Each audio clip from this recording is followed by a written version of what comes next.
Well, I've sort of been provoked into making this video before I should be, because I'm really not ready. I mean, I don't have all the ducks in order, so to speak. And so, anyway, the subject is meaning, truth, relevance. I mean, I had all kinds of different subject titles I was thinking about. Subjective living versus objective thinking, feeding the mind, noise versus nutrition. But anyway, I mean, there's been a lot of talk on the different message boards, and it usually, the end result comes to some interpretation of what it all means, or whether we have any control, or whether um, ideas have any control. Let me put it that way to narrow it down a little. And what you believe, whether it matters or it doesn't matter. And I would argue that it does matter. And I guess I would first, let's build a premise that I'm going to have to build everything else on. So let's have the premise that meaning is a concept. It's something we understand mentally, intellectually, something we appreciate on that level. And it's made out of truth, all kinds of truths constructed. It is itself a truth. I mean, it exists out there. Truth is, to me, it isn't physically exist, but it exists as a real thing. It's something to be discovered. It's something to be appreciated, interacted with, and it's out there already. It already exists. It's we can't change the truth. We can't affect the truth. All we can do is hope to understand the truth, and then to affect what the future truth will be. The destiny is set. All these things are set, but I'm just saying, as realistically as conscious creatures, we're involved in a sense that we're appreciating every moment of it. It's very personal and very real to us, and we are struggling with it. We aren't just, it isn't obvious, and it isn't I can't think of the right word, but it's not something we have to work at it, and we have to mimic in our heads what reality is, in terms of we have to mimic that understanding, and that's the reality. The understanding is out there, the truth is out there, and we just have to recreate it inside of ourselves, a copy of it, a duplicate. And so that's the search. And then the question becomes, everything has a zillion truths tied to it, and we have to discern what truths are important and what truths are meaningless, in terms of giving things meaning, because we can't understand something for its million components. We can only understand it, a summary of it, and so we have to label it, and we have to understand it as, we have to do that labeling correctly, and so we have to discern what is important to know and what isn't important to know, and then we have to logically mix all this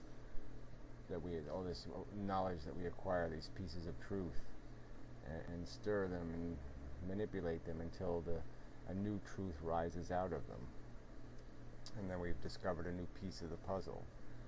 And that's sort of what the mind and our knowledge base and our understanding, it's mixing and turning to find a new sentence, a new a new statement, a new reality that will become part of the mix now. But that new reality, that reality can't become part of the mix until we identify it, until we recognize it. We have to recognize a truth before we can build on the truth. And, certainly you can acquire appropriate behavior. You can do the right thing for the wrong reasons, as they say. But the objective usually is going to be is to do the right thing for the right reasons. We're to acquire an honest and accurate understanding to act upon, to fulfill our destiny, or however we want to put it. It's all important, in my opinion. Meaning is a concept. It's important because, from our perception, the future isn't written, and how we act or how we don't act has a huge implication. And for me personally, intellectually, I understand. My understanding compels me to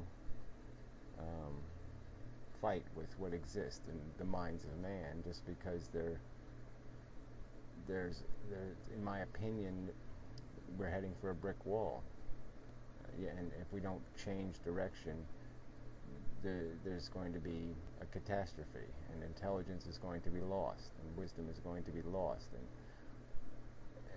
that to me would be a holocaust. I mean, that would be the worst holocaust, is to lose what humanity has struggled, and what life on this planet has struggled so hard to achieve, in a way. I mean, not that it did it deliberately, but intelligence is the real fruit of life on Earth. I mean, that's the thing. That's the flower. That's the beauty of it. Is this whole idea that we can understand existence, that we can understand ourselves, our place. We're not just rats in a maze. We are able to step out of the maze and understand the maze. And maybe in doing that, we won't find answers that are personally comforting, but we will find the truth, and that's that's a grand accomplishment, in my opinion. I mean, intelligence almost compels you to seek intelligence, to understand more. I mean, a little knowledge just makes you hungry for more, and I think ultimately it's meaningful, because then the second question becomes, well, obviously we're just thinking, and it was just that, thinking, and it didn't have any consequence. Well, then who would care? Yeah, I mean, knock yourself out. But the point is there's this thing held in the balance. It's this this struggle that life has gone through, and there is a consequence. There's this thing called suffering, and it exists. It's a reality. It's another one of these immaterial realities, but it's a reality, and it's got to be accounted for. We can't just ignore it and pretend it's not a problem, because it is. And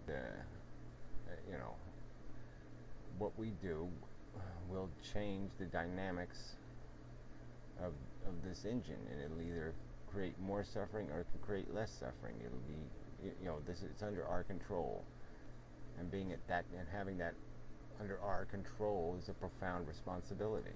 And so that's why it's important. That's why I'm having this conversation, not because I just like to have conversation. I mean, that's not what it's about for me. It's about trying to influence and change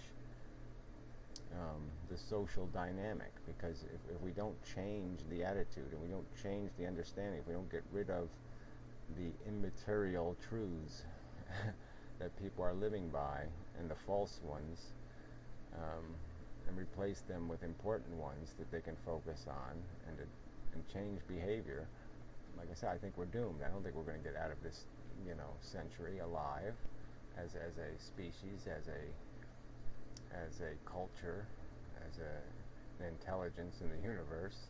I don't think it's going to happen.